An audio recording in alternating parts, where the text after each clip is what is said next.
Neste vídeo trago uma opinião que faltava sobre a retirada de cartazes do Chega a que a juíza obrigou, e eu decidi no dia de hoje trazer a opinião de Isaltino Moraes, um ex-prisioneiro, um homem que esteve preso, é verdade, e que esteve preso menos tempo do que a sua condenação inicial, e a que hoje muitas pessoas se chamam Presidente de Câmara. E, portanto, eu não chamo, primeiro porque não voto em Oeiras e depois porque não votaria num homem que já esteve preso. É verdade. Vamos ver o que diz Isaltino Moraes sobre a retirada de cartazes, porque aparentemente as televisões portuguesas agora dão palco a pessoas que já estiveram presas. Vamos ouvir. Ora bem, neste caso concreto, eu não posso deixar de enfatizar aqui a coragem da juíza.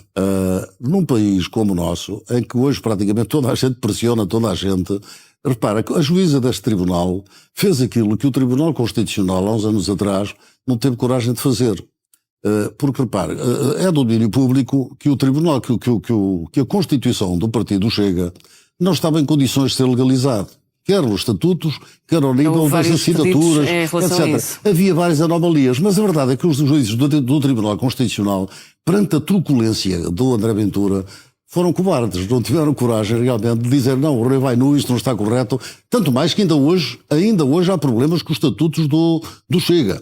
Ora, e portanto, a coragem que os juízes do Constitucional não tiveram, teve uma juíza da primeira instância. Ora, e é interessante porque, como se esperava, André Ventura diz que não retira os cartazes, não é? Até colocou uma faixa por cima a dizer censurado. Mas eu vou dizer uma coisa. É irrelevante essa situação. A coragem da juíza já ninguém lhe atira. E a censura ao Chega e André Ventura está feita. É claro que eu julgo que ele não vai tirar os cartazes, só se o obrigarem. Vamos só fazer aqui uma reflexão muito breve. Portanto, deixa ver se eu percebi. O Isaltino Moraes argumenta que, na altura da fundação do Chega, o Tribunal Constitucional tinha medo do André Ventura. Mas o Tribunal Constitucional, que tinha medo em 2019 e que tinha os mesmos juízes que tem hoje, mais coisa menos coisa, porque eles têm mandatos maiores do que a duração do Chega. Portanto, os juízes do TC em 2019 que tinham medo do André Ventura, ao dia de hoje, que são os mesmos, não têm medo do André Ventura na lei da nacionalidade, na lei dos estrangeiros, etc. E, portanto, é isto que eu não compreendo. O Isaltino Moraes quer-nos basicamente convencer de que o André Ventura em 2019 metia mais medo politicamente do que em dezembro de 2025. O Isaltino Moraes faz a análise mais estúpida que eu já ouvi a este tema. Portanto, os mesmos juízes têm mais medo de um partido que ainda não existe do que de um partido que é a segunda força política do país. Alguém acha que este raciocínio é de uma pessoa boa da cabeça?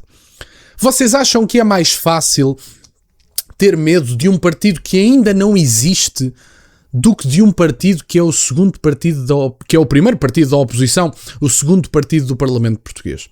Isto não é coisa de gente boa da cabeça, honestamente. E agora eu levanto outra questão. Será que esta tomada de decisão da juíza foi coragem em relação a André Ventura ou foi medo em relação a represálias de tomar a decisão contrária?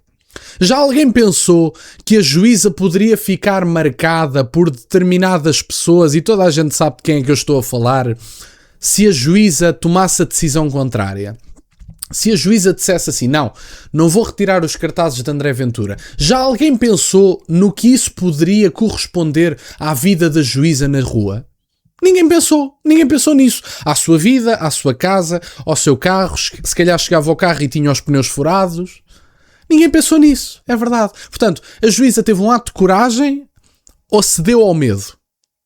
Isto é que é importante questionar e deixarmos de comer gelados com a testa. A juíza não teve um ato de coragem. Em primeiro lugar, se ela tomou a ação, essa decisão convictamente e não por medo da decisão contrária, a juíza, à semelhança das pessoas que apoiam esta decisão, são tiranos. Portanto, podem gostar ou não do conteúdo do cartaz, isso é absolutamente irrelevante. Agora, retirada do cartaz porque não gostam do conteúdo, isso é brincar com a cara das pessoas. Portanto, é fácil de perceber. E o Isaltino Moraes faz basicamente uma das análises mais estúpidas que eu já ouvi. E olhem que isto Atenção, já tenho muitos anos, já tenho 2 ou 3 anos aqui de canal, portanto já é uma situação bastante significativa. Diz o Isaltino Moraes: como é óbvio que o André Ventura não ia retirar os cartazes. O André Ventura submeteu 2 pedidos ao tribunal. E o Isaltino Moraes, de forma absolutamente desonesta, se esquece de mencionar. Quais é que foram estes pedidos? Em primeiro lugar, fez recurso. Portanto, o recurso, pelo que seja, já foi entregue.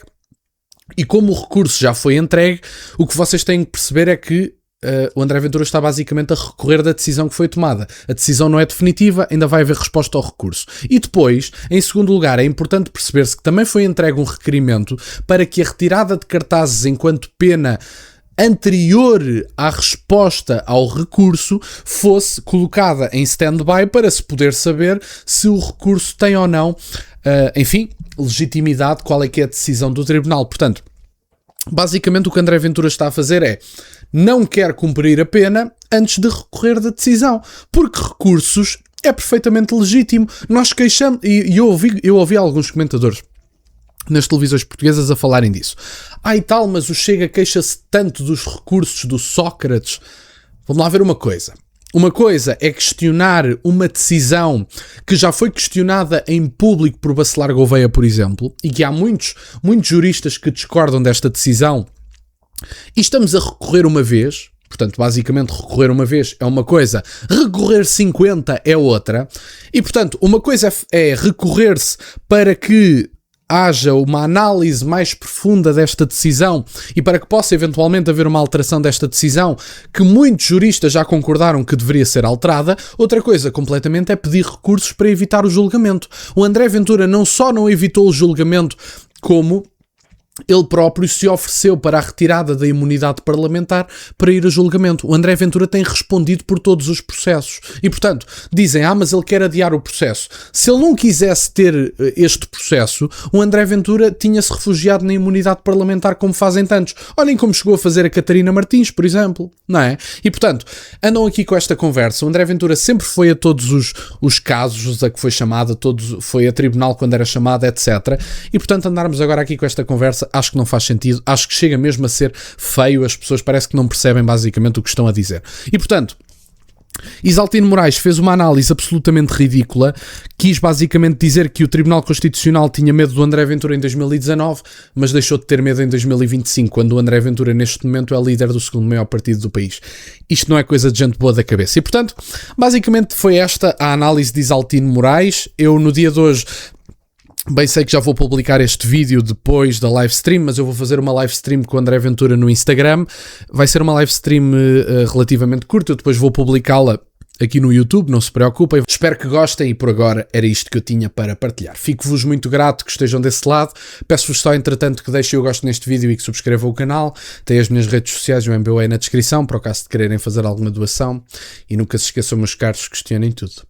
Até à próxima.